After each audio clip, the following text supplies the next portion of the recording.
Hey, happy Memorial Day weekend to everybody out there. It's about 6:30 p.m. my time on Sunday, May 29th, 2022.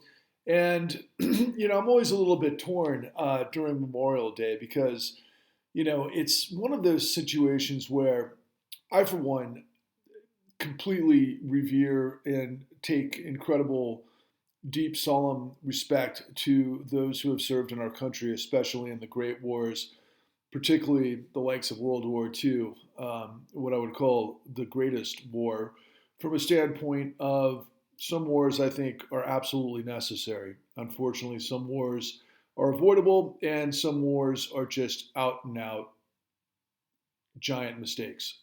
But that doesn't negate the sacrifice of those that wear a uniform to go and presumably fight for liberty and justice and freedom. And in many ways, of course, they do. But in many ways, regarding scenarios that I continually bring to your attention, a lot of the reality is out of their hands. It's always a very peculiar mix of people celebrating the flag, waving the flag, sending a lot of thank yous for your service, sort of thing, when a lot of those people have never served, will never serve, and don't even really understand American wars, American history, let alone the recent American past. I'm dumbstruck that we still don't have a clue of what happened on 9/11 and how ultimately we've had service members serve in places like Afghanistan, and of course, getting involved with other foreign entanglements a lot of the time to ultimately prop up the systems that be that ultimately benefit those that are absolutely in control of that system, which is absolutely unacceptable and pathetic. And we really have to recontextualize our process here. Look, with the kind of the slowing, I guess, of COVID, if it is COVID, maybe we just don't hear about it as much in the news, and so therefore we've got other things that are going on. But it has been so fantastic to see crowds out there, and NHL playoffs and NBA playoffs and baseball and outings and Indianapolis 500 and people in the streets. I was just taking a look at my social media feed, and I saw friends of mine in Chicago and in San Francisco and Los Angeles, huge outings, right? And people finally getting back together. And I mean, it's just like, wow, you can actually feel the country coming back alive. But meanwhile, as we're going through all of those typical, those sorts of things that we do on Memorial Day, barbecue and family and friends, and hopefully having some reprieve, but at the same time, well, tipping our cap to those that served. And interestingly enough, of course, Maverick, the continuation of Top Gun being released, has gotten a lot of attention and that sort of thing.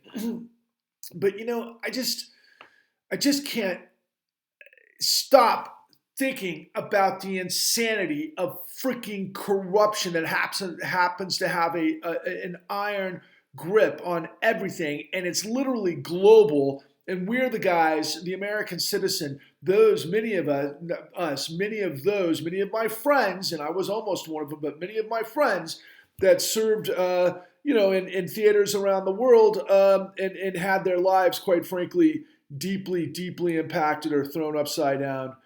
I can't even begin to express my gratitude for one of my favorite people in the history of my life who took his own life last year as a result of, I don't know, traumatic scenarios based on things that he had in his personal life with a marriage that was in complete disarray, and but he got triggered with the PTSD type of stuff that he had, and I tell you, he was one of my favorite people that I've ever known, and many others. And I always had a great guilt, for example, for not actually serving in Fallujah after 9/11. I remember seeing people or knowing about people that I knew that were serving there, and I had mentioned this before on one of my truth bombs. After 9/11, I went to a Marine recruiter to join, and right after I'd gotten married, I had a lot to lose by going, but the fact is that the recruiter, didn't have even I don't even a thread of understanding of what it was I was asking when I said, when do we go to Saudi Arabia? it was so obvious to me that Saudi Arabia was all over 9/11. You know, there's a lot of theories out there, and the truthers and this and that, and some of it's compelling and some of it's like crazy. But the easiest evidence is that we know that both George Bush and Dick Cheney knew that the terrorist cells were in the United States and didn't end it. And they could have easily done that. And so the question is why? Well, just look at the freaking results, you know, and so Iraq and ultimately what happened with ISIS and all of these things that took literally, I think, millions of lives, plural. I know that we've lost like, I don't know, like 6,000, 7,000 American troops in those theaters, which are amazing, but I can't even count how many tens of thousands probably had their lives completely disrupted or maybe lost limbs or everything else in those IEDs and so forth, which are just so unbelievable. Can't even imagine being in those sorts of situations and how dangerous and terrifying it would be. But, you know, those, you know, just incredibly courageous people that put on the uniform did on our behalf. And I'll never forget seeing in a documentary on Netflix recently about 9/11, so many, you know, troops in Afghanistan serving that their friends and family didn't even know why they were there. You know what I mean? And that's where we are. And so we've got like all of these incredible things happening in American society right now. And I'll tell you, I'm the first to say in the best way, right? And I mean this with deep appreciation that sometimes it's really beautiful to not be weighed down by the gravity of you know, the seriousness of you know, the loss and the sacrifice of war. I mean, in a lot of ways, the American sort of way of doing the barbecues and the baseball and all of the other things I talked about in the Indianapolis 500. I mean, that is just such an American trait, and it's cool. That keeps us dynamic. That keeps us moving, man. We're always making things happen, and I love that. And it's so beautiful, again, to see us coming out of COVID and everything else. But meanwhile, behind the scenes, in the greater systemology of what our nation has become, we've literally been overrun by an international conglomerate that has hijacked our system, that runs basically through our financial system.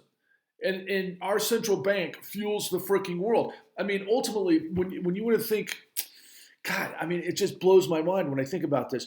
When you want to think about the United States and kind of this whole idea of this military superpower and being, you know, the shining city on the hill and being on the right side of history and always being the voice for, you know, reason and civility and integrity and democracy and all of those things that we once were, right?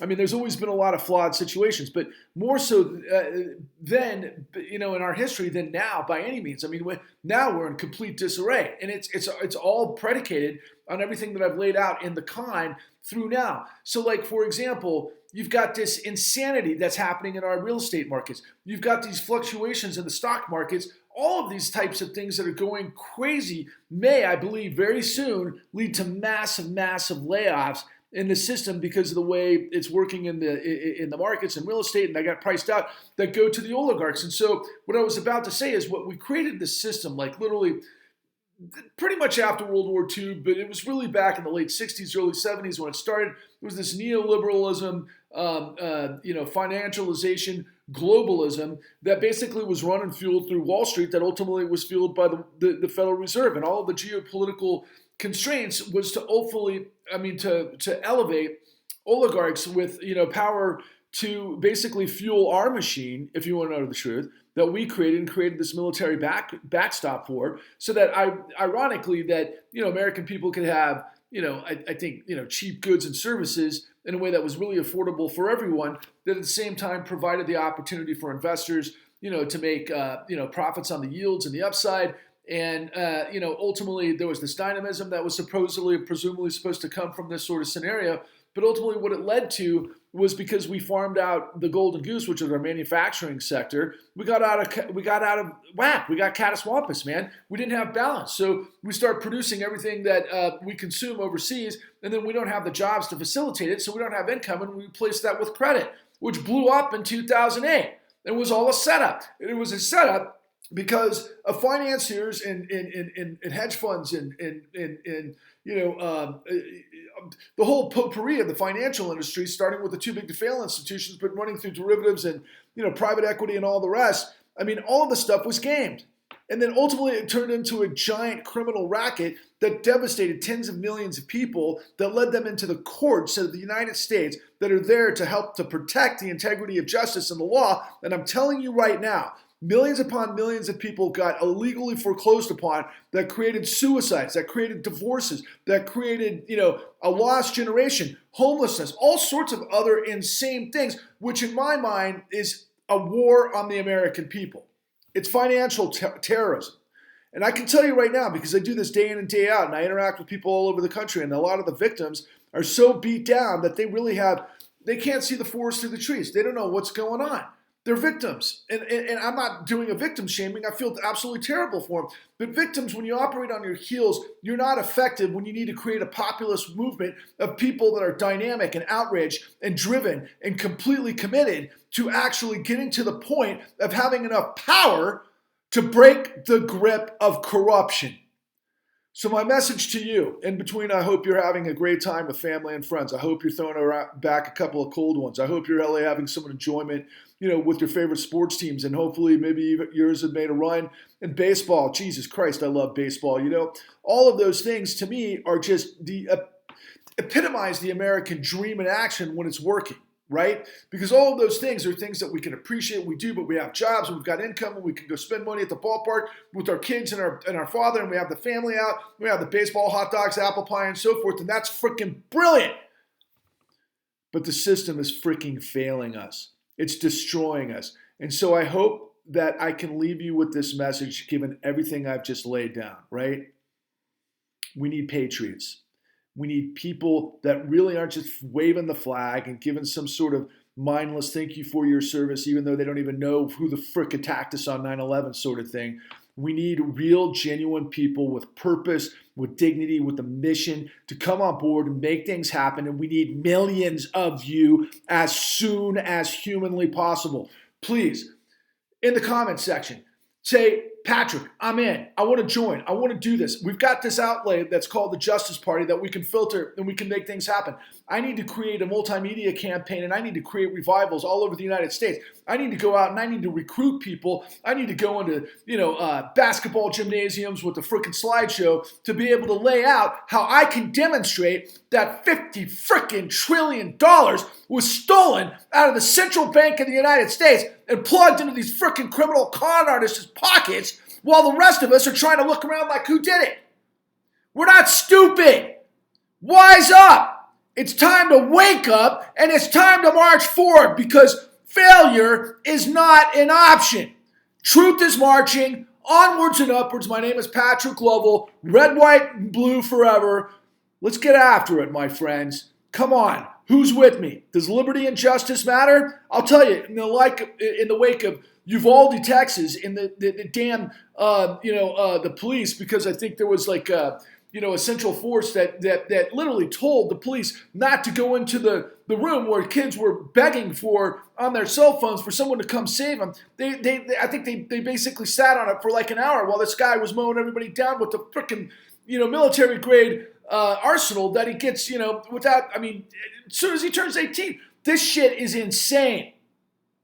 We need to wage a war on stupidity. We need to wage a war on ignorance. We need to wage a war on selfishness and greed and theft and criminality. We need good people of conscience, of character, of reason, but you've got to understand what we're up against. And I'll finish with this last thing. When I think again, and I opened up with this, when I think about the heroism of American valor in the time of war, you know what really comes to my mind above all else, honestly? There's so many great battles, American Revolution, the Civil War, and everything I talk about always. But man, the thought of Dresden, I know it horrifies a lot of people, but in World War II, the Allied bombers pounded the Nazis into annihilation. Why? Because they were Nazis. The only way the Nazi machine was going to be going down is if you pulverized it. Now, look, I'm not calling for a revolution, but I'll tell you right now, and I'm calling for a mental revolution, a conscious revolution. I'm talking about a revolution of organization, so we can come out in the streets and we can call a spade, because if you don't have the integrity of law in the courts, if you don't have a system of freedom and supply and demand where people, the best, can come up with education and those who are willing to work and sacrifice and make things happen, fill a need, see a need, create economies of scale around the country, and then good honesty, do good honest business that people want to actually invest in, and it's like a rising tide raises all ships. That's American dynamism. Do you understand? It's not trillions of dollars pulled out of the freaking Federal Reserve that got its value because of all the sacrifice I'm talking about. Thanks for listening. Let's get it.